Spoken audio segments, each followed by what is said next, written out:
ভাৰতীয় জনতা পাৰ্টি অসম প্ৰদেশ ৰাজ্যিক মহিলা মৰ্চাৰ নিৰ্দেশ মৰ্মে আমি প্ৰতি 3 মাহৰ মূৰত আমি কাৰ্যনিৰ্বাহক সভা পাতোঁ আৰু যিবিলাক আমি সময়ে সময়ে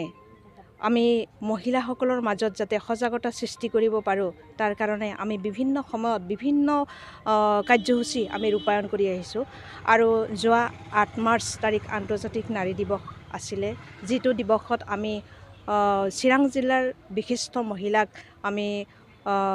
সুষমা স্বৰাজ সোঁৱৰণী বঁটা প্ৰদান কৰিব লাগিছিল কিন্তু সেইদিনাখন আমাৰ যিহেতুকে হোলী আছিলে সেইকাৰণে আজি কাৰ্যনিৰ্বাহক সভাৰ লগত সংগতি ৰাখি তেওঁলোকক আমি মাতি আনি তেখেতক সম্বৰ্ধনা জনাইছোঁ যাতে বঁটা প্ৰদান কৰিছোঁ যাতে তেওঁলোকক দেখি আমাৰ উঠি অহা চামে বা আমাৰ